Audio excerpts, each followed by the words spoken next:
Product को इसमें डालते हैं जिनको यूज करने से किसी भी तरह का कोई डैमेज नहीं पहुंचता है आपके एनवायरनमेंट के ऊपर। जैसे मान लीजिए मधुमक्खियां अगर जंगल में रहती हैं और इन मधुमक्खियों के द्वारा हनी बनाया जाता है, शहद बनाया जाता है, तो इस शहद को कलेक्ट करते हुए बहुत मिनिमम सा डैमेज होता है आपके एनवायरनमेंट पे, जिसकी वजह से हम ये कह देते हैं कि माइनर प्रोडक्ट्स वो प्रोडक्ट्स हैं जिनसे बहुत कम डैमेज देखने को मिले आपको एनवायरनमेंट के ऊपर, या आप ये कह सकते हैं एक फॉरेस्ट एरिया के ऊपर या एक इकोसिस्टम के ऊपर। तो इन फॉरेस्ट प्रोडक्ट के बारे में कुछ चीजें हैं जो हमें पता होनी चाहिए। सबसे पहले आपको यह पता होना चाहिए कि माइनर फॉरेस्ट प्रोडक्ट यूज कौन करता है। इन्हें यूज करता है ट्राइबल पॉपुलेशन। अब ट्राइबल पॉपुलेशन इन्हें यूज क्यों करती है? बिकॉज उनकी इकोनॉमी का 40 से लेकर 60% हिस्सा यहीं से आता है। मतलब अगर मान लीजिए एक ट्राइबल पॉपुलेशन 100 रुपए कमाता है तो 40 से 60 रुपए उसके इसी प्रोडक्ट से आते हैं। अब ये प्रोडक्ट्स वेरी कर सकते हैं, बट इनमें कुछ चीजें कॉमन है जो आपको पता होनी चाहिए। पहली चीज, ये जो आपके प्रोडक्ट्स हैं, मतलब यहां पर हम बात करें क्या चैलेंजेस हैं ट्राइबल प्रोडक्ट्स जो है माइनर फॉरेस्ट प्रोडक्ट, इनको संजोने में या इनको बेचने के समय क्या क्या मुश्किलों का सामना करना पड़ता है ट्राइबल पॉपुलेशन को।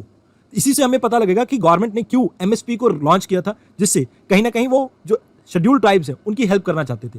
वैसे इन जनरल एक और बात आपको पता होनी चाहिए कि लगभग 700 से ज्यादा ट्राइब्स इंडिया में मिलते हैं, जिसमें से 75 आपकी पीवीटीजी की कैटेगरी में आती हैं। तो यहां एक बार फिर से हम वापस आते हैं अपने उन चैलेंजेस के ऊपर जहां पर हम डिस्कस कर रहे थे कि ये मिनिमम सपोर्ट प्राइस को क्यों लॉन्च किया गया गवर्नमेंट के द्वारा। सबसे पहले आपको ये पता होना चाहिए जितने भी आपके फॉरेस्ट प्रोडक्ट्स होते हैं ये जनरली पेरिशेबल होते हैं। पेरिशेबल मतलब कि अगर इन्हें ज्यादा दिन तक रखा गया तो ये खराब हो जाएंगे। मतलब मान लीजिए आप शहद है, शहद को अगर ढंग से आप संभाल के नहीं रखेंगे तो ये खराब हो जाएंगे। कई बार हर्ब्स होते हैं, कोई जड़ी बूटी होती हैं, इनको भी अगर टाइमली और ढंग से कंजर्व ना किया जाए, प्रिजर्व ना किया जाए, तो इनकी भी खराब होने की पॉसिबिलिटी रहती है। तो इस वजह से पेरिशेबल नेचर होने की वजह से यहां पर सबसे पहली प्रॉब्लम आती है। अब यहां पर ये प्रॉब्लम नहीं है, पेरिशेबल गुड्स वगैरह ठीक है, कोई बात नहीं, बट प्रॉब्लम दूसरी है यहां पे कि इनके पास टेक्नोलॉजी का एक्सेस नहीं है। भैया इनके पास कोल्ड स्टोरेज थोड़ी है जहां पर ये इन चीजों को स्टोर करके रख लेंगे। तो यहां पर गवर्नमेंट के सपोर्ट की रिक्वायरमेंट रहती है, बिकॉज पेरिशेबल आइटम होना एक अलग प्रॉब्लम है, बट उसे भी हम कहीं ना कहीं हेल्प कर सकते हैं, यानी उसे भी हम कहीं ना कहीं ठीक कर सकते हैं। बट मेजर प्रॉब्लम यहां पर यह है कि इनके पास रिक्वायर्ड इंफ्रास्ट्रक्चर नहीं है, कोल्ड स्टोरेज वगैरह नहीं है, जिसके कारण ये पेरिशेबल गुड्स को स्टोर करके नहीं रख सकते। उदाहरण के तौर पे जैसे मटर को आप देखते होंगे, मटर को फ्रोजन मटर के तौर पे भी कई आपके ब्रांड बेचते हैं। अब जब ये फ्रोजन मटर को बेचते हैं तो वहां पर कहीं ना कहीं कोल्ड स्टोरेज एक बड़ा रोल प्ले करती है। ऐसे ही ready to made food item भी आपको देखने को मिलते हैं, तो वो भी क्या है, ये सभी आपके पेरिशेबल गुड्स हैं, but still they can be stored in a cold storage, जिसके कारण उनके ऊपर जो इंपैक्ट है डिकम्पोजिशन का वो कम हो जाता है।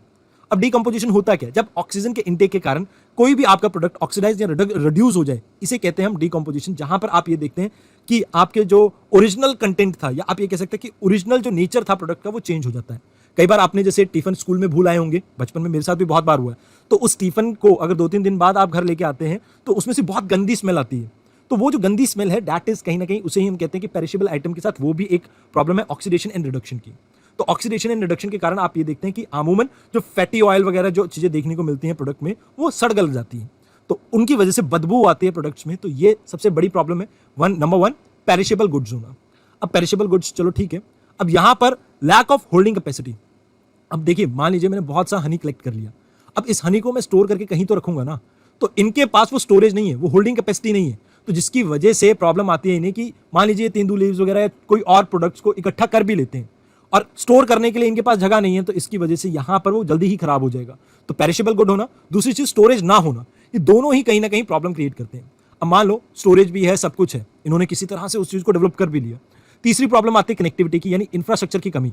पहली चीज तो इंफ्रास्ट्रक्चर में आपके स्टोरेज वगैरह, कोल्ड स्टोरेज वगैरह सब आ जाते हैं, बट यहां तीसरी प्रॉब्लम है इंफ्रास्ट्रक्चर की कैपेबिलिटी ना होना। इंफ्रास्ट्रक्चर यहां पर ना होना मतलब है कि जो जहां से प्रोडक्ट आपका बन के आ रहा है, यानी ट्राइबल एरिया से, वहां से कहीं ना कहीं सिटी या मार्केट तक इनका प्रोडक्ट नहीं पहुंच पाएगा, बिकॉज रिक्वायर्ड इंफ्रास्ट्रक्चर नहीं है। अब रिक्वायर्ड इंफ्रास्ट्रक्चर क्यों नहीं है?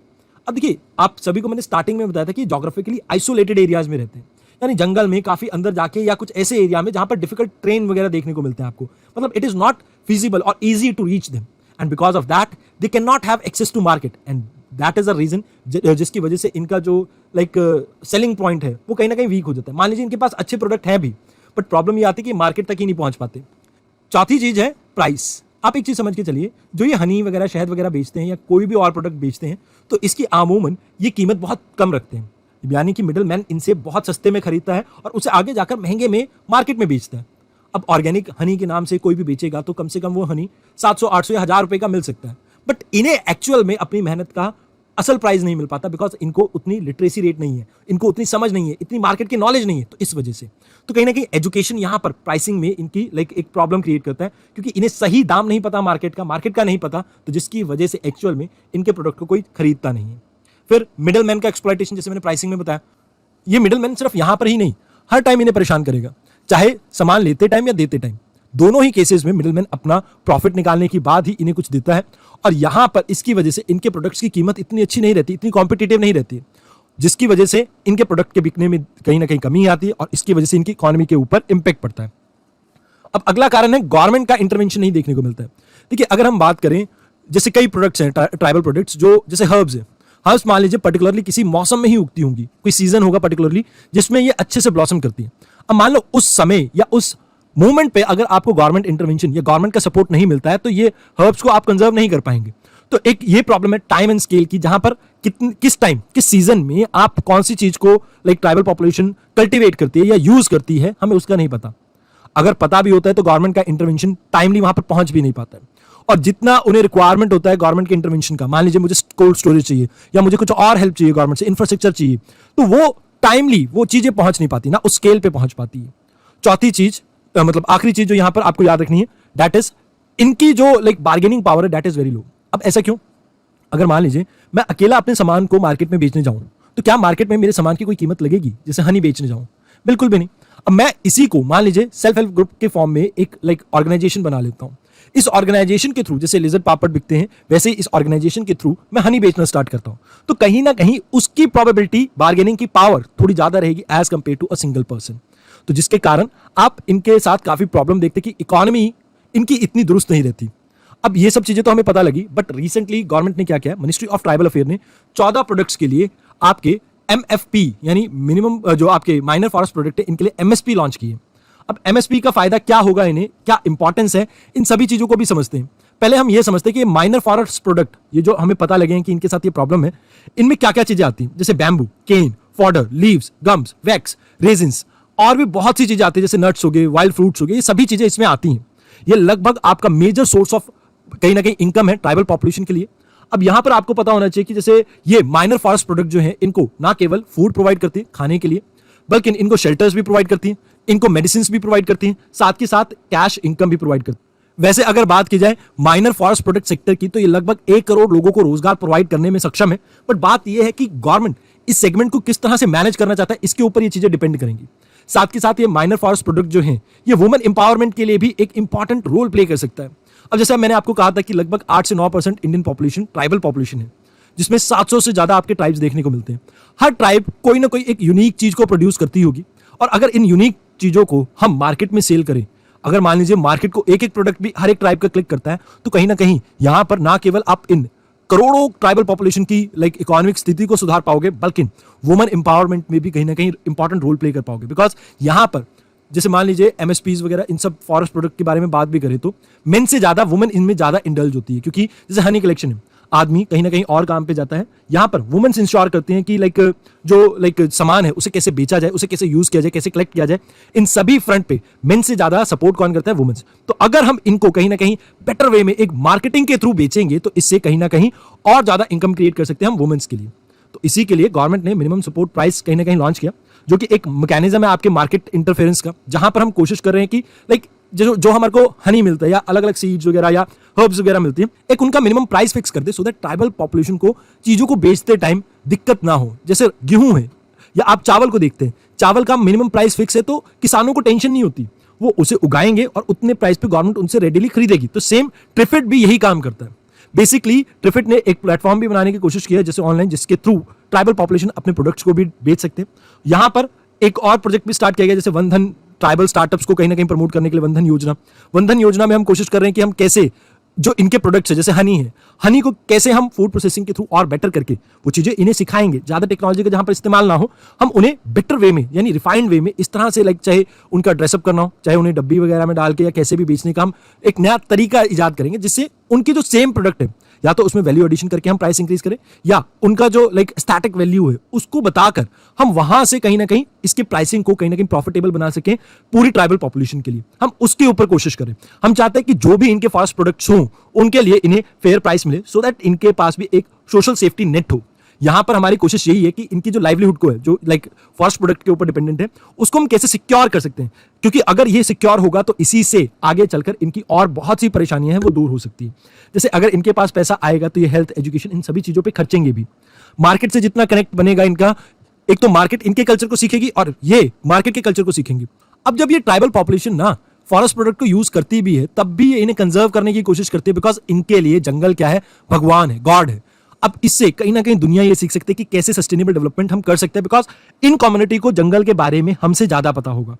तो कहीं ना कहीं इनको इंपॉर्टेंस भी पता है, कहीं ना कहीं इनको ये भी पता है कि फॉरेस्ट का क्या रोल है हमारी लाइफ में। अगर ये सब चीजें इन्हें पता है तो इनसे हम सीखेंगे तो कहीं ना कहीं हम भी सस्टेनेबल डेवलपमेंट की तरफ जा सकते हैं। तो कहीं ना कहीं इनके कल्चर के प्रमोशन से हमारे जो वैल्यूज हैं, true values, that is we want to conserve the nature, हम उस एथिकल वैल्यूज को कहीं ना कहीं इनकलकेट कर सकते हैं आने वाली जनरेशन में। तो दैट्स व्हाई हम एमएसपीज वगैरह इन चीजों के ऊपर फोकस करें, ना केवल इनके लाइवलीहुड के लिए। लाइक अगर मैं आपको कहूं कि क्यों एमएसपी जरूरी है, तो देखिए, एक तो हम इनके लाइवलीहुड को सिक्योर कर रहे हैं, दूसरा हम इन्हें फेयर प्राइस दिलाने की कोशिश कर रहे हैं इनके प्रोडक्ट्स के लिए, तीसरा यहां पर हम कुछ इंटरवेंशंस वगैरह कर रहे हैं जैसे वनधन योजना, जिसके थ्रू हम कोशिश कर रहे हैं कि या तो इनमें वैल्यू एडिशन हो प्रोडक्ट्स में, या इनके एस्थेटिक वैल्यू को दुनिया को बताकर इन्हें और ज्यादा पॉपुलर कर सके हम। अब एमएसपी जब होगा तो कहीं ना कहीं इनका जो एक्सप्लॉयटेशन है मिडलमैन के थ्रू वो भी कम होगा। अब यहां से इनका कल्चर जो है वो प्रमोट होगा सोसाइटी में, और इनके कल्चर के प्रमोशन से कहीं ना कहीं नेचर की कंजर्वेशन के ऊपर बहुत सा फोकस जा सकता है। तो इन जनरल ये कुछ बेनिफिट हैं जो आपको देखने को मिलते हैं एमएसपीज को प्रमोट करने से। अब ये मार्केट मैकेनिज्म में जैसे मैंने आपको बताया कि इन चीजों के ऊपर हमारा फोकस है, बट इससे ज्यादा हमारा फोकस ये है कि लगभग 100 मिलियन पीपल जो अभी के टाइम पे ट्राइबल पॉपुलेशन में आते हैं एंड इनके पास कहीं ना कहीं इतना अच्छा रोजगार नहीं है, उस रोजगार को कहीं ना कहीं हम बेटर करना चाहते हैं थ्रू दिस एमएसपी यानी मिनिमम सपोर्ट प्राइस से। हम उन 100 मिलियन पीपल्स की पॉवर्टी एलिवेशन के ऊपर फोकस करें और लाइवलीहुड सिक्योर करने के ऊपर फोकस करें, फेयर रिटर्न्स के ऊपर फोकस करें, एंड साथ के साथ ये हमारी ड्यूटी भी है कि हम उन्हें सोशल जस्टिस भी दें, बिकॉज एक्सप्लॉयटेशन जो मिडिलमैन करते हैं उनका वो भी कहीं ना कहीं सोशल जस्टिस को नेगेटिवली इंपैक्ट करता है। तो इस वजह से हमें एमएसपीज को लॉन्च करना पड़ा। अब ये तो चीजें हो गई, एमएसपीज को क्यों लॉन्च किया गया। एक्चुअल में एमएसपी लॉन्च करने के लिए एक रीजन था, we want to promote social justice, और सोशल जस्टिस को इंश्योर करने के लिए इकोनॉमिक जस्टिस की जरूरत है, और उसके लिए एमएसपीज से बेटर कुछ नहीं हो सकता था। तो इस वजह से गवर्नमेंट ने फोकस किया किसके ऊपर, एमएसपीज के ऊपर। Now we will talk about institutional managements के ऊपर। अब देखिए, यहां पर एक दो चीजों के ऊपर गवर्नमेंट ने बहुत अच्छे से फोकस किया। National scheduled tribe finance and development corporation. अब इसका बेनिफिट क्या है, देखिए अमूमन आपको पता होगा कि एसटीज में जो एजुकेशन क्वालिफिकेशन है, या आप ये कह सकते हैं कि लिटरेसी रेट है, वो बहुत कम है, जिसकी वजह से ये बैंकिंग के जो डॉक्यूमेंट्स रिक्वायरमेंट होती है, पहली बात तो इनके पास होते ही नहीं, जैसे आधार, पैन कार्ड, ये सब चीजें होते ही नहीं, तो ये फाइनेंशियल जो आपके इंक्लूजन के प्रोसेस है उसका पार्ट नहीं बन पाते हैं। साथ के साथ एक प्रॉब्लम ये भी आती है क्योंकि इनके पास डॉक्यूमेंटेशन प्रॉपर नहीं है, इनकम सोर्स पूरा नहीं है, तो जो हमारे फाइनेंशियल इंस्टीट्यूशन है वो जल्दी से इन्हें लोन देते भी नहीं है। तो इन्हें फाइनेंशियल असिस्टेंस प्रोवाइड करने के लिए गवर्नमेंट ने national scheduled tribe financial and development corporation की शुरुआत की। इसके साथ साथ एक ट्रिफिड यानी कि tribal corporation marketing federation of India, इसे लॉन्च किया गया। ये एक कॉर्पोरेटिव बॉडी है जिसे एस्टैब्लिश किया गया था 1987 में। ये सोशो इकोनॉमिक डेवलपमेंट के ऊपर फोकस करती है ट्राइबल पॉपुलेशन की, जैसे कौन सी प्रोडक्ट को हम बेच के ज्यादा बेनिफिट कमा सकते हैं, किस तरह से किसी प्रोडक्ट की मार्केटिंग करनी है, उन सभी चीजों के ऊपर ये फोकस करती है। जैसा मैंने आपको पहले बताया, वनधन योजना 2018 में गवर्नमेंट ने लॉन्च की थी, जहां पर हमारा फोकस है स्किल अपग्रेडेशन पे। जैसे हनी कलेक्शन तो इन्हें पता है, अब हनी कलेक्शन से क्या हम आगे प्रोडक्ट बना सकते हैं जिससे हम इसे और ज्यादा अच्छे दामों पे बेच सके, हम उसके ऊपर फोकस करेंगे। यहाँ पर हमारा फोकस ये भी होगा कि कैसे हम कैपेसिटी बिल्डिंग के ऊपर फोकस कर सके। जो भी ट्राइबल प्रोडक्ट्स हम लेके आ रहे हैं, हम मेक श्योर करें कि वो मार्केटेबल हो, वो रॉ प्रोडक्ट हो तो उसे प्रोसेस करके वैल्यू एडिशन करके और बेहतर दामों पे हम बेच सके। इस सभी चीजों के ऊपर हमारा ध्यान था। फिर कोविड के टाइम पे भी गवर्नमेंट ने कुछ स्कीम्स लॉन्च की है, ऑल्दो अब कोविड ऑलमोस्ट आपका गॉन केस है, तो यहां पर इसको चाहे लिखो ना लिखो आपके ऊपर है, मैंने मेंशन किया हुआ है, दैट यू कैन रिमेंबर। अब यहां हम एक कोशिश और भी कर रहे हैं, हम ट्रेनिंग प्रोवाइड करने की कोशिश कर रहे हैं कि ट्राइबल पॉपुलेशन कैसे फॉरेस्ट प्रोडक्ट को गैदर करे। ये 30 दिन का कोर्स है जहां पर higher educational institute like IIT ये इस कोर्स को डिजाइन कर रहे हैं और इन्हें ट्रेन कर रहे हैं। तो आप ये समझ के चलिए कि हम ओवरऑल कोशिश ये कर रहे हैं कि कैसे इनके एम्प्लॉयमेंट को हम इंप्रूव कर सके थ्रू दिस थिंग्स। अब यहां पर हमारा फोकस दो चीजों के ऊपर है। पहला, या तो इन्हें सोसाइटी का पार्ट बना ले, यानी कि इन्हें जॉब या रोजगार के लिए हम प्रमोट कर सके, या दूसरा सिनेरियो यहां पर यह रहा है कि हम कैसे इन्हें सेल्फ डिपेंडेंट बना सके। तो ये दो ही सिनेरियो हैं जहां पर हम फोकस करते हैं। ऑल्दो वैसे तो इन स्कीम्स के थ्रू गवर्नमेंट की एक मंशा है कि हम फोकस कर सके कि कैसे इन्हें सेल्फ एम्प्लॉयड बना सके, क्योंकि हो सकता है कि इनमें से बहुत सी आपकी tribal population main stream market या सोसाइटी का हिस्सा बनना भी ना चाहते हो। तो यहां पर हम कैसे इन्हें सेल्फ डिपेंडेंट और इंडिपेंडेंट बना सके, हमारा इसके ऊपर फोकस है। तो उन्हीं के अकॉर्डिंगली स्कीम्स को डिजाइन किया गया है। Now let us talk about forest right act 2006 के बारे में। ऑल्दो ये आप सभी मेरे से पहले पढ़ चुके हैं जब हमने एनवायरमेंट सेक्शन पढ़ा था, बट स्टिल इसमें से कुछ चीजें इस एक्ट के अकॉर्डिंगली देख लेते हैं, या हम शेड्यूल्ड ट्राइब्स के अकॉर्डिंगली देख लेते हैं, सो दैट हमें पता रहे। और यहां पर इन्वायरमेंटल एंगल्स वगैरह भी हम साथ में जोड़ देंगे। तो पहली चीज, एक चीज आपको याद रखनी है कि यहां पर हम कोशिश कर रहे हैं कि सोशो इकोनॉमिक जो मार्जिनलाइजेशन होती है एसटी कम्युनिटी की, हम उनको कहीं ना कहीं कम कर सके और प्रमोट कर सके इनके लाइवलीहुड को।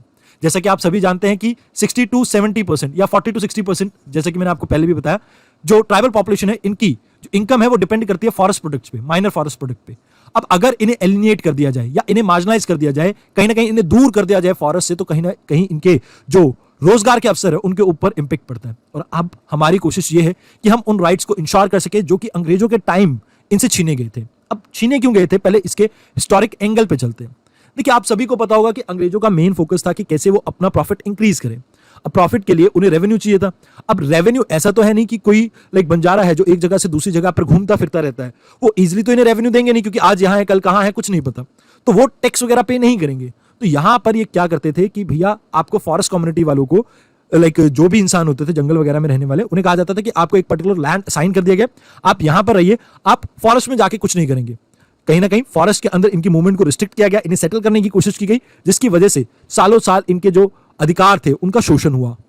पहले के राजा रजवाड़े क्या करते थे, मान लीजिए एक ट्राइबल पॉपुलेशन का लीडर है, मान लीजिए मैं ट्राइबल पॉपुलेशन को लीड कर रहा हूं और मेरे को कोई अच्छा सा कोई लकड़ का पीस मिला या चंदन मिला, लाल चंदन मिला, कुछ मिला, मैं राजा के पास जाकर उसे भेंट करता था। राजा को अच्छा लगता था तो वो मुझे कुछ गिफ्ट रिटर्न में भी दे देता था या मुझे कोई ग्रांट वगैरह दे देता था। तो उस चीज से कहीं ना कहीं ये इनकी इकोनॉमी चलती रहती थी। जैसे मान लीजिए कोई अच्छा हाथी मिला, अच्छा घोड़ा मिला, तो राजा को भेंट कर दिया। अब इससे राजा प्रसन्न होकर कहीं ना कहीं हमें प्रोटेक्ट भी करता था और हमें सपोर्ट भी करता था। बट प्रॉब्लम क्या थी कि अंग्रेजों की मंशा थी सिर्फ और सिर्फ पैसा। अब यहां पर उन्हें कोई बैलेंस मेंटेन करने की जरूरत नहीं थी। इनका काम क्या था कि हम कैसे ज्यादा से ज्यादा प्रॉफिट एक्सट्रैक्ट कर सके इंडिया में से, और इसके लिए इन्हें चाहिए थे कि ज्यादा से ज्यादा लोग सेटल डाउन हो, खेतीबाड़ी करें। खेतीबाड़ी करेंगे तो इन्हें रेवेन्यू आएगा उस लैंड से, लगान वसूलेंगे ये। तो इस वजह से इनके राइट्स कहीं ना कहीं छीन लिए गए। आज़ादी के बहुत साल बाद हमें जब होश आता है तो हम देखते हैं कि भाई इनको इनके फॉरेस्ट राइट हमें प्रोवाइड करने चाहिए, सो दैट इनके जो सेल्फ कल्टीवेशन और हैबिटेशन के जो राइट्स हैं हम उनको इंश्योर कर सके। मतलब यहाँ पर हमारी जो धारणा है वो ये है कि अगर कोई लैंड, मान लीजिए कोई ऐसी पॉपुलेशन है जो 75 साल से या 3 पीढ़ियों से जंगल में रह रही है, तो इन्हें कुछ एरिया हम देंगे जहां पर ये कल्टीवेट कर सके उस एरिया को और अपने आजीविका को इंश्योर कर सके। तो हमारा फोकस उस चीज के ऊपर है। यहां पर सेल्फ कल्टीवेशन और हैबिटेशन के ऊपर फोकस है, साथ के साथ कम्युनिटी राइट्स को भी प्रमोट करने की बात की गई है यहां पे। अब community right in the sense, देखिए ये ट्राइबल पॉपुलेशन आपके गाय भैंस बकरी या घोड़े कुछ भी रखते हो तो उनके लिए ग्रेजिंग राइट्स हैं। फिर वाटर बॉडीज के ऊपर इनका अधिकार है। साथ के साथ अगर मान लीजिए वाटर बॉडीज में से फिश वगैरह पकड़नी है तो उसके ऊपर भी वो जो प्रोडक्ट आएंगे उनके ऊपर भी इन्हीं का अधिकार है। तो यहां पर हम कोशिश यही कर रहे हैं कि हम कैसे फॉरेस्ट डिवेलिंग जो ट्राइबल कम्युनिटी है उसके ट्रेडिशनल जो फॉरेस्ट राइट्स हैं उनको हम वापस रीइंस्टेट कर सके, सो दैट उनकी लाइवलीहुड के ऊपर जो इंपैक्ट पड़ रहा है वो कम हो सके। क्योंकि अभी तक, इससे पहले तक जो भी एक्टिविटीज यहां पर परफॉर्म करते थे वो कहीं ना कहीं आपकी लॉ के खिलाफ थी। अगर लॉ के खिलाफ है तो कहीं ना कहीं इनको प्रॉब्लम बहुत आती थी, जैसे कभी पुलिस वाले पकड़ लेते थे या इनके साथ बदसलूकी भी की जाती थी, तो वो सभी चीजें कम होंगी इससे। अब यहां पर इसकी इंपॉर्टेंस क्या है, जैसा कि मैंने कहा हिस्टोरिकली ब्रिटिशर्स ने कुछ गलत किया था तो उस चीज को अंडू करने की हम कोशिश कर रहे हैं। जो कहीं ना कहीं आजादी के बाद हो जानी चाहिए थी चीजें वापस रिस्टोर, उसको रिस्टोर करने की कोशिश की गई थी 2006 में। यहां पर हमारी कोशिश ये है कि हम लैंड टेन्योर जो है उन्हें वो इंश्योर कर सके। मान लीजिए आने वाले पीढ़ी को ये अपना लैंड दे सके, उसको हम यहां पर इंश्योर कर रहे हैं। क्योंकि फॉरेस्ट राइट एक्ट में हम बात करते हैं कि कुछ पर्टिकुलर एरिया, कुछ हेक्टेयर, जैसे 4 हेक्टेयर एरिया एक पर्सन को हम दे सकते हैं मैक्सिमम, जो कि वो अभी नहीं पहले से कल्टीवेट करता हो। पहली चीज। दूसरी चीज, यहां पर इनके लाइवलीहुड को हम सिक्योर कर रहे हैं, फूड सिक्योरिटी को हम इंश्योर कर रहे हैं ताकि ट्राइबल पॉपुलेशन को किसी भी तरह की कोई प्रॉब्लम ना हो। अब आप एक चीज समझिए कि पहले ये जंगलों के ऊपर बहुत ज्यादा डिपेंडेंट थे, अभी भी वो डिपेंडेंसी हम कम करने की कोशिश नहीं कर रहे हैं। हम ये कर रहे हैं कि उसे रेगुलेट कर सके, सो दैट जो फॉरेस्ट है इनके ऊपर नेगेटिव इंपैक्ट कम पड़े। तो ये जंगल में रह के फॉरेस्ट प्रोडक्ट्स को, माइनर फॉरेस्ट प्रोडक्ट को यूज कर सकते हैं, बट बात ये है कि ये किसी भी इस तरह की एक्टिविटी में इंडल्ज ना हो जिससे फॉरेस्ट के ऊपर इंपैक्ट पड़े। अगर ऐसा होगा तो कहीं ना कहीं इन्हें रिहैबिलिटेट किया जा सकता है। साथ के साथ यहां पर फोकस ये भी है कि आपको फॉरेस्ट राइट दिए जाएंगे, लेकिन मान लीजिए ऐसा सिनेरियो आता है जहां पर ये कॉन्फ्लिक्ट में है कंजर्वेशन एफर्ट से, तो कहीं ना कहीं इन्हें रिमूव किया जा सकता है। जैसे नेशनल पार्क्स वगैरह है उनमें, या बायोस्फीयर रिजर्व तो नहीं कहूंगा, नेशनल पार्क एरियाज है उनमें किसी भी तरह की ह्यूमन सेटलमेंट अलाउड नहीं है, तो वहां पर ये कहीं ना कहीं रह नहीं सकते जंगलों के अंदर। ऑल्दो बायोस्फीयर रिजर्व की कंजर्वेशन के दौरान हम फोकस इस बात पे करते हैं कि हम कैसे बॉटम अप अप्रोच अपनाएं, और इस एक्ट में भी हमने इस चीज का ख्याल रखा है कि कैसे बॉटम अप अप्रोच अपनाई जाए और इन्हें प्लानिंग के अंदर हम इंक्लूड कर सके। तो यहां पर आपको याद रखना है कि इन सभी चीजों के ऊपर यहां पर फोकस किया गया है, ना केवल कंजर्वेशन के ऊपर, बल्कि जो आपकी कम्युनिटी है वो रिस्पॉन्सिबली यूज करे, सस्टेनेबली यूज करे फॉरेस्ट प्रोडक्ट को, एक इकोलॉजिकल बैलेंस क्रिएट करे, ताकि आने वाली जनरेशन के लिए भी ये फॉरेस्ट प्रोडक्ट जैसे के तैसे रहें। तो इस वजह से ये एक्ट आपका आया था। अब यहां पर कुछ अभी तक इंप्लीमेंटेशन भी की गई है, क्या किया गया है उसको भी जान लेते हैं। अप्रोक्सीमेटली अगर हम बात करें 2018 के सितंबर तक, हमने ये देखा कि काफी सारे इंडिविजुअल्स और कम्युनिटी ने टाइटल राइट्स के लिए कहीं ना कहीं कोशिश की है यहाँ पे। अब इसके बारे में ना थोड़ा बहुत मैंने आपको एक्स्ट्रा समझा रखा है कि क्या प्रोविजन है, जैसे कितने हेक्टेयर लैंड है, वो टाइटल राइट जो है, जैसे 4 हेक्टेयर आपका लैंड एरिया है, वो सभी मैंने आपको इन्वायरमेंट में पढ़ाया हुआ है। तो आप अपने नोट्स को यहां से कहीं ना कहीं मैच करके देख लेना, अगर कुछ पॉइंट एक्स्ट्रा लगते हो तो आप वहां से भी ले सकते हैं। अब यहां पर इतने सारे क्लेम्स हैं, बट इसमें से काफी सारे क्लेम्स को रिजेक्ट भी किया गया। Figure is not important, but problem यह है कि कई बार हम ये देखते हैं कि इनके पास इतने अच्छे डॉक्यूमेंटेशन नहीं है, तो उन वजह से हमें प्रॉब्लम देखने को मिलती है। तो इन्हीं चीजों को ध्यान में रखते हुए अब हम चैलेंजेस को डिस्कस करते हैं कि फॉरेस्ट राइट एक्ट को इंप्लीमेंट करने में क्या चैलेंजेस आ रहे हैं। पहली चीज तो आपको याद रखना है कि पॉलिटिकल ग्रुप्स जो हैं, या पॉलिटिकल जो आपके लीडर्स हैं, उनकी विलिंगनेस नहीं है इतनी, क्योंकि ये कहीं ना कहीं ईज ऑफ डूइंग बिजनेस के साथ डायरेक्ट कॉन्फ्लिक्ट में आता है। अब जैसे ईज ऑफ डूइंग बिजनेस में हम मिनरल एक्सप्लोरेशन वगैरह करते हैं, हम फैक्ट्री सेटअप करते हैं, बट अमूमन आप देखते हैं कि इन फैक्ट्री सेटअप्स के अगेंस्ट ये ट्राइबल पॉपुलेशन कहीं ना कहीं एजिटेट करते हैं, जैसे चिपको मूवमेंट होगी या अपीको मूवमेंट होगी। उन सभी केसेस में आपने देखा होगा लोकल कम्युनिटी कहीं ना कहीं जब भी उनके इन्वायरमेंट को डिग्रेड किया जाता है तो उसके अगेंस्ट वॉइस रेज करते हैं।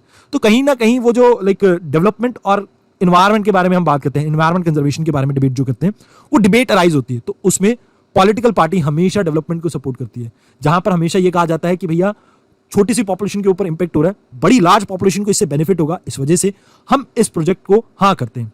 तो कहीं ना कहीं जो पॉलिटिकल पार्टी है वो कोशिश करती है यूटिलिटेरियन प्रिंसिपल्स को फॉलो करने की, जहां पर वो ग्रेटर गुड्स के बारे में बात करती है, बट एक्चुअल में इस चीज का बहुत नेगेटिव इंपैक्ट पड़ता है इनके ऊपर, तो जिसकी वजह से इनके राइट्स का हनन होता है यहाँ पे।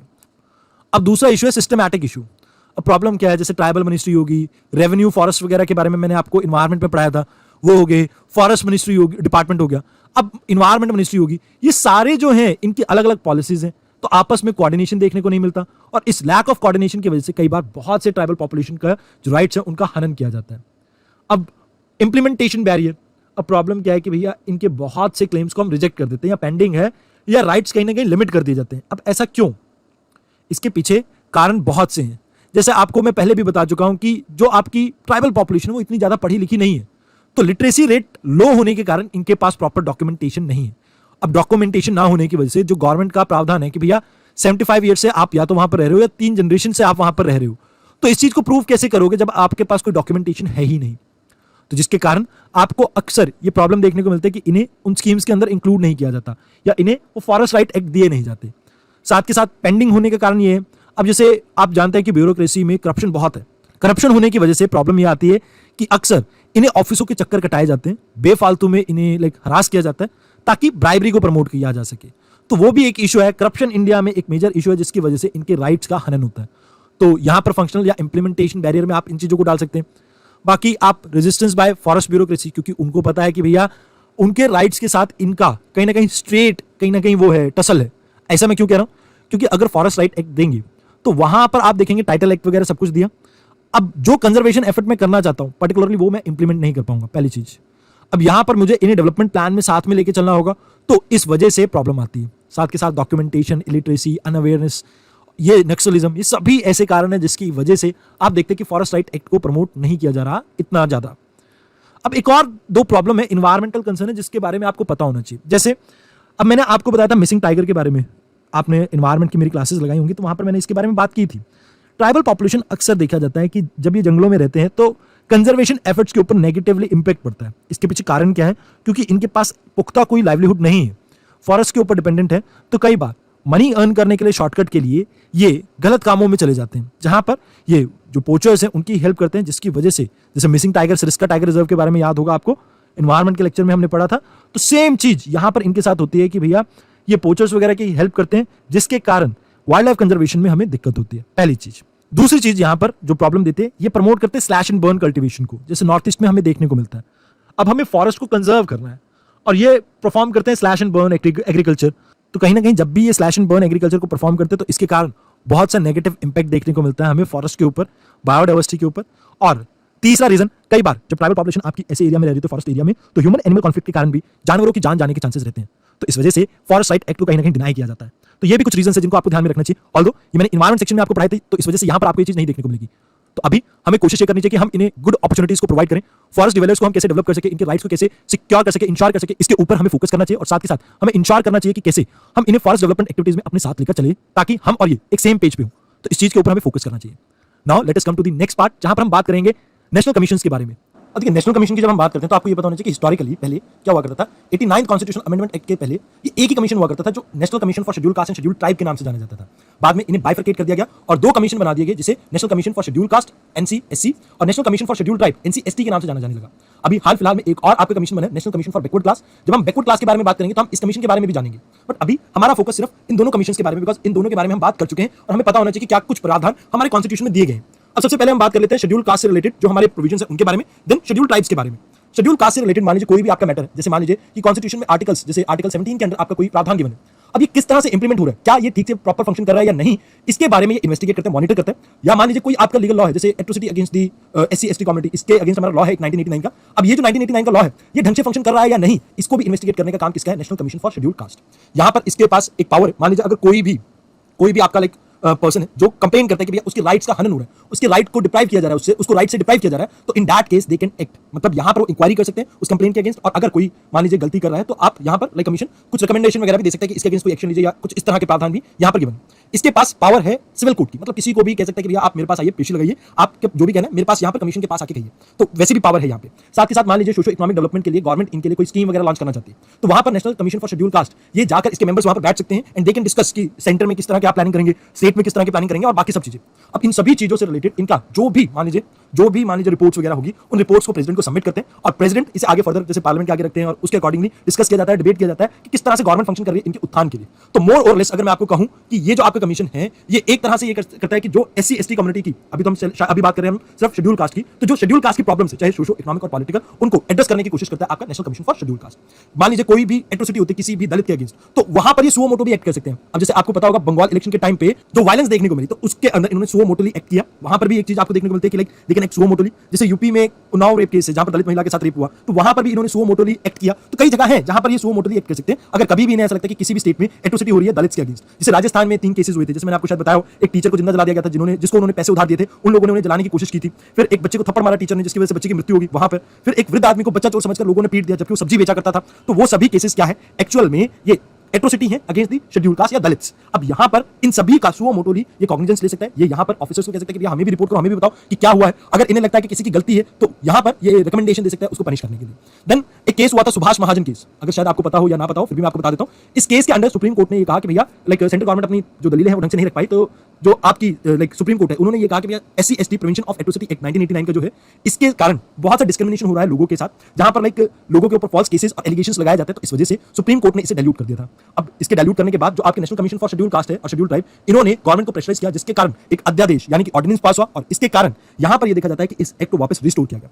अब ऐसे ही कुछ एग्जांपल आपको देखने को मिलते हैं कुछ जनजातियों के बारे में भी, जैसे नाम शूद्र, पौंड या पोंड्रा करके कुछ आपकी कम्युनिटीज थी, जिसके बारे में आपके शेड्यूल कास्ट कमीशन ने ये कहा था, नेशनल शेड्यूल कास्ट कमीशन ने ये कहा था कि भैया आप Uttar Pradesh government in community को, जो कि बंगाल से बिलोंग करती हैं, आप इन्हें शेड्यूल कास्ट कैटेगरी में रखिए ताकि ये भी रिजर्वेशन का फायदा उठा सके। Now let us talk about national commission on schedule tribes. अब इसका क्या फंक्शन है इसको भी समझ लेते हैं। सबसे पहले तो कॉन्स्टिट्यूशन में जो भी प्रोविजंस दे रखे हैं इनकी सेफ्टी के लिए, उन्हें कहीं ना कहीं चेक करता है, मॉनिटर करता है। साथ ही साथ जो एक्ट्स वगैरह के अंडर इनको पावर दी गई है, जो कहीं ना कहीं इन्हें राइट्स मिले हैं, उन अधिकारों को भी कहीं ना कहीं इन्वेस्टिगेट करता है, मॉनिटर करता है कि इनका हनन ना हो। तो ये मोर और लेस फंक्शन इसका सिमिलर है इससे, national commission for schedule caste से। यहां पर आपको एक और चीज याद रखनी कि मान लीजिए कोई भी कंप्लेन करता है, जैसे कि शेड्यूल कास्ट कमीशन करता है, सेम ये भी वही फंक्शन परफॉर्म करता है कि कोई भी कंप्लेन करे कि उसके राइट्स का हनन हो रहा है, तो इन दैट केस ये आपकी जो कमेटी है ये इसके ऊपर एक्शन ले सकती है। इसके अलावा सेंट्रल गवर्नमेंट या स्टेट गवर्नमेंट किसी भी तरह का नेशनल या स्टेट लेवल पे प्लान बनाती है for the upliftment of socio economic upliftment of schedule tribe, तो कहीं ना कहीं उसके अंडर ये आपकी जो national commission for schedule tribe है ये भी पार्टिसिपेट करती है। अब यहाँ आपको याद रखना कि दोनों बॉडी कॉन्स्टिट्यूशनल बॉडी है। ऑल्दो आपकी जो national commission for schedule caste है उसे कुछ पावर और भी दी गई थी, जहां पर ओबीसी को पहले ये हैंडल करती थी, बट अब सेग्रीगेट कर दिया गया। 338B आ गया आपका, जहां पर एक अलग से कमीशन बना दिया गया ओबीसी के लिए। उसके अलावा एंग्लो इंडियन कम्युनिटी जो है उनके सोशल राइट्स हैं, इकोनॉमिक राइट है, कल्चरल राइट्स हैं, इन सभी को प्रोटेक्ट करने का काम भी national commission for schedule caste को दिया गया। बाकी मोरलेस इनके फंक्शन सेम है। आप जब भी पॉलिटी पढ़ेंगे तो इसके बारे में आपको बहुत सी चीजें सुनने को मिल जाएंगी। अब देखिए, आपको पता होगा कि शेड्यूल ट्राइब्स को बहुत बार डिस्प्लेसमेंट का सामना करना पड़ता है जब भी कोई डेवलपमेंट प्रोजेक्ट स्टार्ट होता है। तो ऐसे एक इंद्र सागर पोलोवरम प्रोजेक्ट था जहां पर ट्राइबल पॉपुलेशन के ऊपर इंपैक्ट आ रहा था, तो वहां पर कहीं ना कहीं इनके राइट्स को प्रोटेक्ट करने के लिए इन्होंने बढ़ चढ़कर पार्टिसिपेट किया। रोरोकेला स्टील प्लांट्स, वहां पर भी रिहैबिलिटेशन जो ट्राइबल पॉपुलेशन की है उसमें भी इन्होंने बहुत बढ़ चढ़कर पार्टिसिपेट किया। यहाँ आपको याद रखना कि ट्राइबल पॉपुलेशन के जो इंटरेस्ट हैं, जैसे मान लीजिए कोई हाई कोर्ट वगैरह में या सुप्रीम कोर्ट में, उनको रिप्रेजेंट यही करते हैं। और तो गवर्नमेंट भी करती है, बट गवर्नमेंट के साथ साथ ये भी एक इंपॉर्टेंट रोल इसमें अदा करते हैं, क्योंकि इनका भी ये ड्यूटी है, तो ये इस चीज के अंदर परफॉर्म करते हैं। अब मान लो कोई भी आपकी पॉलिसीज वगैरह है, तो यहाँ पर कोशिश की जाती है कि उसके अंदर शेड्यूल कास्ट या शेड्यूल ट्राइब्स जो भी इश्यूज है उससे रिलेटेड आपकी नेशनल कमीशन पार्टिसिपेट करे। अब मान लीजिए कोई भी ऐसा इशू है जहां पर हम कोशिश करते हैं कि जो शेड्यूल ट्राइब्स हैं इनके राइट्स को इंश्योर कर सके, जैसे माइग्रेशन के दौरान या फॉरेस्ट राइट के दौरान, तो उन सभी में कहीं ना कहीं आपका national commission for schedule tribe participate करता है। तो इसके बारे में आपको जरूर से पता होना चाहिए। Now let us come to the part जहां पर हम अगले टॉपिक के बारे में जानेंगे। अगला टॉपिक है हमारा वुमेन से रिलेटेड। हम जानेंगे वुमेन से रिलेटेड क्या क्या इश्यूज हैं, और इस इश्यूज के टॉपिक को खत्म करने के बाद वुमेन्स के हम मूव करेंगे सेल्फ हेल्प ग्रुप्स की तरफ, क्योंकि ये तीनों जो कम्युनिटीज हैं, चाहे शेड्यूल कास्ट हो, शेड्यूल ट्राइब हो या आपके लाइक वुमेन्स हो, इन तीनों के राइट्स को प्रिजर्व करने के लिए सेल्फ हेल्प ग्रुप बहुत इंपॉर्टेंट है। तो उनके बारे में भी हम जानेंगे, बट हो सकता है अगले या उससे अगले लेक्चर में। अभी हम जान लेते हैं कि ये जो आपके नेशनल कमीशन है इनके लूप होल्स क्या है, चाहे एससी हो चाहे एसटी का कमीशन हो, दोनों में कमियां क्या है। पहली चीज तो इनकी जो रिकमेंडेशन होती है वो बाइंडिंग नहीं होती गवर्नमेंट के ऊपर। अगर बाइंडिंग नहीं है तो कहीं ना कहीं इनकी इंप्लीमेंटेशन इतनी अच्छे से नहीं हो पाएगी। दूसरी चीज, ये जो कमीशन है, इन कमीशन के पास इतना अच्छा इंफ्रास्ट्रक्चर नहीं है, इतना अच्छा स्टाफ नहीं है, इतने ज्यादा ह्यूमन रिसोर्सेज नहीं है, पावर नहीं है कि जो जितनी कंप्लेंट्स इनके पास आती है ये उसे होलिस्टिकली कवर कर सके। फॉर इंस्टांस आप देखते हैं, मैंने शायद आपको पहले भी दिखाया, नेशनल क्राइम रिकॉर्ड ब्यूरो का जो डाटा है उसको मैंने शायद आपको दिखाया हो, तो उसमें मैंने आपको बताया होगा कि जो 4 स्टेट्स हैं, जैसे राजस्थान होगी, यूपी होगी, बिहार होगी और मध्य प्रदेश, इन 4 स्टेट्स में एससी एसटी के अगेंस्ट, खासकर एससी के अगेंस्ट एट्रोसिटी बहुत ज्यादा कंडक्ट की जाती है। अब इन एक एक केस की इन्वेस्टिगेशन इनके बस की बात नहीं है, ना तो इनके पास इंफ्रास्ट्रक्चर है ना ह्यूमन रिसोर्सेज है। अब ये जो ह्यूमन रिसोर्स की कमी है ये क्यों है? देखिए, अक्सर आप ये देखते हैं कि यहाँ पर पोस्ट वेकेंट पड़ी रहती है, सालों साल कोई भरा ही नहीं जाता इस पोस्ट पे। इसके अलावा अगर अपॉइंटमेंट होती भी है वो भी बहुत डिले से होती है, तो कहीं ना कहीं ये वैकेंसीज और डिले, जिसके कारण आप ये देखते हैं कि इसकी फंक्शनिंग के ऊपर इंपैक्ट आता है। तो ये 2-3 इनकी प्रॉब्लम्स थी। पहली प्रॉब्लम थी कि भैया इनकी रिकमेंडेशन बाइंडिंग नहीं है।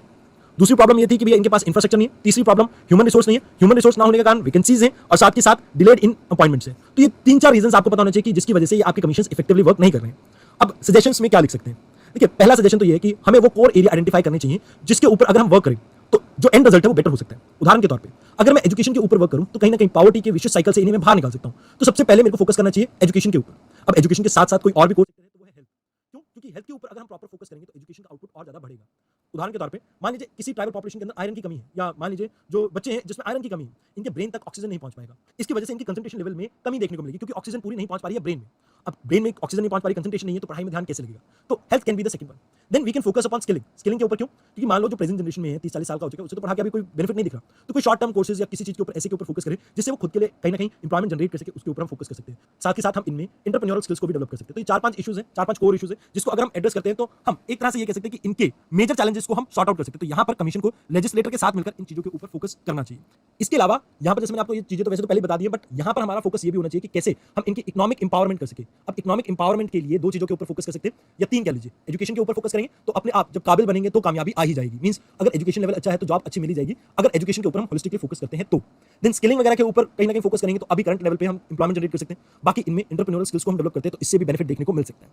अब स्किल्स वगैरह सब कुछ डेवलप करते हैं, इकोनॉमिक कॉन्सेप्ट्स आ चुके हैं आपके। Then third thing that we can promote over here is आप इनके स्मॉल डेवलपमेंट प्रोजेक्ट्स के अंदर या स्मॉल बिजनेसेस के अंदर किस तरह से मनी इन्वेस्ट कर सकते हैं, क्योंकि इन्हें इन्वेस्टमेंट एक बड़ी प्रॉब्लम है जो इनको कहीं ना कहीं बिजनेस स्टार्ट करने में प्रॉब्लम दे सकती है। बाकी जाए इंटरप्रेन्योरल स्किल्स में, तो हमने मान लीजिए इन्हें स्किल्स तो दे दी, ये बिजनेस भी स्टार्ट करना चाहते हैं, बट वर्किंग कैपिटल या इन्वेस्टमेंट कहां से आएगा? तो इसके लिए हमें कुछ ना कुछ जुगाड़, या आप ये कह सकते हैं कि कुछ ना कुछ तरकीब लगानी चाहिए, कोई ना कोई स्कीम लॉन्च करनी चाहिए। ऑल्दो गवर्नमेंट ने इसके लिए स्कीम लॉन्च की भी है, stand up India, startup India, but still वो अच्छे से परफॉर्म नहीं करी, उसको कहीं ना कहीं रिवैम्प करके और बेटर करने की जरूरत है। इसके अलावा इन कमीशंस को खासकर हमें बिठाना चाहिए जब भी हम सोशो इकोनॉमिक डेवलपमेंट की बात करते हैं एससी एसटी कम्युनिटी की। इससे हम बेटर वे में इन प्लान्स को क्रिएट कर पाएंगे, जिससे होलिस्टिकली इन सभी कम्युनिटी की डेवलपमेंट हो पाएगी। अंत में मैं बस यही कहना चाहूंगा कि अगर हम इन्हें F3 प्रोवाइड कर दें तो ये टूथलेस टाइगर से रियल टाइगर बन सकते हैं। जैसे हम इन्हें fund, functionary and function provide कर दें तो इससे ये कहीं ना कहीं और बेटर परफॉर्म कर पाएंगे। अगर प्रॉपर इंफ्रास्ट्रक्चर हो, टाइमली अपॉइंटमेंट हो, हम लीगल बैकिंग इन्हें प्रोवाइड करें इनकी रिकमेंडेशंस को, तो इससे कहीं ना कहीं इनकी फंक्शनिंग पे असर पड़ेगा और जो इनको रियल मकसद दिया गया है उसको ये फुलफिल कर पाएंगे। अब देखिए, वैसे तो आपका टॉपिक यहाँ पर खत्म हो चुका है, बट कुछ एक चीज़ों के बारे में हमें पता होना चाहिए कि कैसे हम इन्हें इनकी जो मेजर प्रॉब्लम है उन्हें एड्रेस कर सकते हैं। अब इसके लिए एक एक करके इनकी प्रॉब्लम्स के ऊपर फोकस करते हैं। जैसे रिसोर्स एक्सप्लॉयटेशन के बारे में बात की जाए, रिसोर्स एक्सप्लॉयटेशन 2-3 कारणों की वजह से आज की डेट में काफी ज्यादा बढ़ चुका है। पहला एलपीजी रिफॉर्म जो आए इसकी वजह से, और दूसरा ह्यूमन की ग्रीड बढ़ती जा रही है उस ग्रीड की वजह से। तो यहाँ पर आप वेरियस प्लान्स की बात करें, जैसे एजेंडा 21 की बात करें, ग्लोबली हमने इस चीज को रिकॉग्नाइज किया कि अगर लोकल कम्युनिटी को हम साथ लेकर चलते हैं तो इससे हम फार बेटर इंपैक्ट डाल सकते हैं, सस्टेनेबल डेवलपमेंट गोल्स को अचीव कर सकते हैं, सस्टेनेबल डेवलपमेंट को अचीव कर सकते हैं। तो अभी हमारी जरूरत यह है कि हम रिसोर्स एक्सप्लॉइटेशन के दौरान इस चीज का ध्यान रखें कि मिनिमम इंपैक्ट हो इनके लाइवलीहुड्स पे, साथ के साथ मिनिमम इंपैक्ट हो एनवायरमेंट के ऊपर। जबकि यहां पर इस चीज का फोकस इंडिया जैसी कंट्रीज या डेवलपिंग कंट्रीज में बहुत कम किया जाता है, और यही कारण है जिसकी वजह से आप फ्रीक्वेंटली देखते हैं कि बहुत सारे आपके डेवलपमेंट प्रोजेक्ट्स का विरोध किया जाता है। उदाहरण के तौर पे अब मान लीजिए कई बार हम सेक्रेट ग्रुप्स के बारे में सुनते हैं, किसी ट्राइबल कम्युनिटी की कोई वर्शिप का एरिया है, चाहे वो फॉरेस्ट एरिया हो या कोई माउंटेन हो, अब वहां से अगर आप खनिज निकालने की बात करेंगे तो बट ऑब्वियस है यहां पर आपको रिपरकशंस देखने को मिलेंगे। अभी हमारे को ये इस चीज के ऊपर फोकस करना चाहिए कि हम सिर्फ कैपिटलिज्म के ऊपर फोकस ना करें। अभी जो ये आपकी ट्राइबल कम्युनिटी है इस ग्लोबलाइज्ड वर्ल्ड में काफी सारे प्रॉब्लम्स फेस कर रही है, जैसे राइजिंग प्राइसेस। अब जैसे बेसिक नीड्स तो इनकी भी है, ज्यादातर वैसे तो गुड्स इनके फॉरेस्ट से आ जाते हैं, बट स्टिल अगर कुछ खरीदना पड़ता है बाहर से तो वो काफी कॉस्टली पड़ता है, तो इसका इनके ऊपर नेगेटिव इंपैक्ट पड़ता है। साथ ही साथ जॉब लॉसेस काफी ज्यादा देखने को मिलती है, हेल्थ केयर फैसिलिटी इतनी नहीं मिल पाती, तो ये बहुत से ऐसे कारण बन जाते हैं जिसकी वजह से ट्राइबल पॉपुलेशन में गवर्नमेंट के अगेंस्ट कहीं ना कहीं एक गुस्सा पनपता है, और जिसकी वजह से नेक्सलिज्म जैसी प्रॉब्लम आपकी और ज्यादा बढ़ती है। Now let us talk about displacement. अब क्योंकि लाइक रिसोर्सेज का एक्सप्लॉइटेशन हो रहा है तो इसकी वजह से डिस्प्लेसमेंट भी देखने को मिलेगी। डिस्प्लेसमेंट के दौरान 3-4 चीजों के ऊपर गवर्नमेंट को फोकस करना चाहिए। First, they have to ensure livelihood। यहां पर आप इन्हें जब डिस्प्लेस करते हैं तो make sure there is an amount of livelihood present in the like the area which you are rehabilitating them. आपको एग्जांपल के तौर पे एक इंस्टेंस या एक कहानी सुनाता हूं, आप इसको समझना। बेसिकली कहानी एक एसएसपी की है। इनकी पोस्टिंग मतलब जब इन्हें लाइक एक्चुअली पोस्टिंग मिलने से पहले ट्रेनिंग के दौरान इनको यहाँ पर पोस्टिंग मिली थी, तो इन्हें पता लगा कि यहाँ पर देसी दारू बनती है। देसी दारू की वजह से बहुत से लोगों की जान जाती है, सब कुछ इन्हें उस टाइम इस चीज के बारे में इन्होंने पता लगा है। जब इनकी पोस्टिंग हुई यहाँ पर एक्चुअल में, तो इन्होंने 1-1.5 महीने तक इस चीज का रिसर्च किया। इन्होंने ये समझा कि क्या साइकिल है, किस तरह से ये चीजें वर्क करती हैं, और ये ट्राइबल कम्युनिटी ही थी। बंजारे जो थे बेसिकली शेड्यूल ट्राइब्स जो थे वो इस कैटेगरी में ही आते थे, जो लाइक इस एक्टिविटी में इंडल्ज थे, क्योंकि उनके पास कोई और लाइवलीहुड नहीं था। तो बेसिकली उन्होंने क्या किया कि लाइक साइकिल को पहचाना कि कितने दिन में ये जो दारू की भट्टी है इससे दारू निकल के तैयार होती है, कितने दिन में रेड करनी चाहिए, जैसे 72 आवर में ये दारू तैयार होती है, तो हर 72 आवर्स में ये लगातार रेड करते रहे। अब इससे क्या हुआ कि लोगों के मन में डर आया, तो दे वेंट ऑन टू कहीं ना कहीं कम्युनिकेट करने के लिए, वो कहीं ना कहीं डिस्कशन के लिए मैनेजमेंट के साथ या आप ये कह सकते हैं एडमिनिस्ट्रेशन के साथ आमने सामने बैठे। सबसे पहले महिलाएं आए, आदमी कम आए, बट येट कहीं ना कहीं उन्होंने अपनी परेशानी रखी कि भैया मुझे कहीं ना कहीं रोजगार नहीं मिलता, मैं इसीलिए इस तरह की एक्टिविटी में लगा हूं। तो जो एसएसपी थे उन्होंने इसके लिए पहले से प्लान तैयार कर रखा था। पहला था कि इन्होंने कहीं ना कहीं एक्शन लिया, एक्शन की वजह से वो डिस्कशन डिबेट पे। दूसरा चरण है, तीसरे चरण में इन्होंने इसके लिए लाइवलीहुड प्रमोट करने के लिए वेरियस सेल्फ हेल्प ग्रुप्स वगैरह को बुलाया गया, या बैंक्स वगैरह के साथ मिलकर पुलिस डिपार्टमेंट ने इन्हें लोन्स वगैरह प्रोवाइड करवाए, जिससे कि इनकी जो प्रॉब्लम है लाइवलीहुड की उसे हम सॉर्ट आउट कर सके। जैसे स्विंग मशीन दे दी, सिलाई मशीन से ये अपने जैसे खुद के कपड़े सिल लेते थे, आसपास के एरिया के कपड़े सिल लेते थे, इनको प्रॉपर ट्रेनिंग भी दी गई उस चीज की। बाकी और भी बहुत से तरह के लाइवलीहुड के ऊपर फोकस किया गया जहां पर ये खुद रोजगार पैदा कर सके। तो इससे बेनिफिट ये हुआ कि एक्चुअल में जो वो ताड़ी थी, या आप ये कह सकते हैं कि जो ये लिक्विड वगैरह था, जो लाइक देसी दारू, इसका चलन यहां पर कम होने लगा, और इस ऑफिसर को कहीं ना कहीं इस चीज के लिए रिवॉर्ड भी दिया गया। तो अगर आप लाइवलीहुड सिक्योर कर देंगे डिस्प्लेसमेंट के दौरान, तो इनके आधी प्रॉब्लम तो सॉर्ट आउट हो जाएगी। अब जब आप डिस्प्लेसमेंट के बारे में बात करते हैं ना, तो आपको ये मेक श्योर करना होगा कि पहले आप इनके लिए सोसाइटी बनाइए, और जो जगह वगैरह है उसके लिए कहीं ना कहीं जो आपकी NS national commission for scheduled tribe है उसको इन्वॉल्व कीजिए, ताकि किसी तरह का रिजेंटमेंट आपको देखने को ना मिले। अब जब आपने लाइवलीहुड सिक्योर कर दिया, आपने घर प्रोवाइड कर दिया, तो आगे चलकर जो आपकी मेजर प्रॉब्लम्स है डिस्प्लेसमेंट को लेकर वो कम होगी। जैसे स्लम्स वगैरह कम देखने को मिलेंगे, हेल्थ से रिलेटेड प्रॉब्लम्स कम देखने को मिलेंगे। तो हमें जो अभी रिहैबिलिटेशन के अंदर गैप एग्जिस्ट करता है, जो डेवलपमेंट प्रोजेक्ट्स हैं और जो एक्चुअल में इंप्लीमेंटेशन हो रही है इन रिहैबिलिटेशन की, उनके बीच में जो गैप देखने को मिलता है, हमें उसको कम करने की जरूरत है। यहाँ पर हमें कहीं ना कहीं मोबाइल जो हॉस्पिटल्स हैं उनको और ज्यादा प्रमोट करना चाहिए। जैसे एग्जांपल देता हूँ, हेल्थ केयर से रिलेटेड एक क्राइस अवर कम्युनिटी थी, इसके 7 लोग महज 2 हफ्तों में मर गए। अप्रोक्सीमेटली अगर इनके लाइफ स्पैन की बात की जाए तो 26 साल है इनकी लाइफ एक्सपेक्टेंसी। इनकी 10% पॉपुलेशन देखने को मिलती है आपको वेस्ट गोदावरी डिस्ट्रिक्ट में, जहां पर ये सिकल सेल अमीनिया से पीड़ित है। तो हमें क्या चाहिए कि हम प्रमोट करें मोबाइल हेल्थ केयर फैसिलिटीज, और ज्यादा से ज्यादा इनके ऊपर रिसर्च भी करें कि लाइक इस चीज के ऊपर रिसर्च करें, इनके ऊपर मतलब इस चीज के ऊपर कि इनकी क्या प्रॉब्लम्स है, और उन प्रॉब्लम्स को हम एड्रेस कर सके हेल्थ केयर में, उसके ऊपर हमें फोकस करना चाहिए। अब जहां पर रेड कॉरिडोर्स वगैरह देखते हैं, वहां पर मेजर एक रीजन देखने को मिलता है रेड कॉरिडोर का, दैट इज एलिनेशन। कहीं ना कहीं इन्हें इनकी जमीन से अलग किया जाता है। अगर ऐसा ना किया जाए, जो आपका रेड कॉरिडोर्स है वहां पर अगर हम गवर्नेंस के डेफिसिट को कहीं ना कहीं रिवर्स कर सके, कम कर सके, तो इससे जो आपके जो प्रोजेक्ट्स हैं वो भी ठीक ठाक इंप्लीमेंट हो सकेंगे, और साथ के साथ इनको जॉब अपॉर्चुनिटी मिलेगी, लाइवलीहुड मिलेगी। तो बट ऑब्वियस है ये भी रेड कॉरिडोर में जो लाल सलाम जैसी चीजें देखने को मिलती हैं उनमें कम पार्टिसिपेट करेंगे। तो कहीं ना कहीं हमें इनके उन चीजों को लाइक जो इनके प्रॉब्लम्स है उनको एड्रेस करने की जरूरत है, जिससे ये मेन स्ट्रीम सोसाइटी के पार्ट बन सके। ऑल्दो इनको ये भी जरूरत है कि इनके कल्चर को भी हम प्रोटेक्ट करें, बट उसके साथ साथ हमें सिक्योर करना होगा इनका लाइवलीहुड भी। एक मेन प्रॉब्लम जो इनके साथ देखने को मिलती है that is unemployment, tribal population के साथ अनएम्प्लॉयमेंट। क्यों? क्योंकि देखिए ये लाइवलीहुड के लिए डिपेंडेंट है वैसे तो आज की डेट में फॉरेस्ट के ऊपर, बट फॉरेस्ट की जो क्वालिटी है क्वांटिटी है वो डिप्लीट होती जा रही है over period of time, and because of which यहाँ पर अनएम्प्लॉयमेंट रेट इनका इंक्रीज हो रहा है। इसके अलावा इनके पास मॉडर्न स्किल सेट्स नहीं है, मॉडर्न इंटरप्राइजेस के अंदर वर्क करने का एक्सपीरियंस नहीं है, ना उस तरह की एजुकेशन है, तो जिसकी वजह से अभी हाल फिलहाल में इनकी एम्प्लॉयमेंट रेट में कमी देखने को मिल रही है। और हमें कोशिश ये करनी चाहिए कि कैसे हम इनका एम्प्लॉयमेंट रेट को और ज्यादा प्रमोट कर सकें। अब इनकी सोशल लाइफ के ऊपर जो इंपैक्ट्स हो रहे हैं उसको भी कहीं ना कहीं हमें कंट्रोल करने की जरूरत है। जैसे अर्बन स्लम्स में ये कन्वर्ट ना हो, तो हमें माइग्रेशन के ऊपर फोकस करना होगा। माइग्रेशन को हम स्टॉप कैसे कर सकते हैं? अगर हम इनको इन्हीं के एरिया में रोजगार प्रोवाइड कर सके। जैसे गांधी जी ने कॉन्सेप्ट दिया था ना विलेज स्वराज का, जहां पर उन्होंने कहा था कि विलेजेस के अंदर आपको एम्प्लॉयमेंट जनरेट करने की जरूरत है, जिससे ऑटोमेटिकली आपके जो लाइवलीहुड है या आप ये कह सकते हैं लिविंग स्टैंडर्ड है, सॉरी, वो इंप्रूव होगा। तो कहीं ना कहीं सोशल एक्सक्लूजन की जो हमारी नीतियां हैं उन्हें कम करने की जरूरत है। ज्यादा से ज्यादा हम वल्नरेबल सेक्शन को इंक्लूड करें, उसके ऊपर हमें बल देना चाहिए। अब मान लीजिए फाइनेंशियल इंस्टीट्यूशन इन्हें लोन नहीं देते, तो हमें किसी और मैकेनिज्म को डेवलप करना चाहिए जिससे हम इनके लाइवलीहुड को सिक्योर कर सके। तो यहाँ पर इन टोटल इन सभी चीजों के ऊपर हमें फोकस करने की जरूरत है, ताकि हम बहुत सी इनकी जो प्रॉब्लम्स है उनको एड्रेस कर सके। अब देखिए जनरली जो भी इनकी प्रॉब्लम्स थी मैंने आपको बता दी, बट एक सेक्शन इनमें ऐसा है जिसके बारे में मैंने अभी तक बात नहीं की।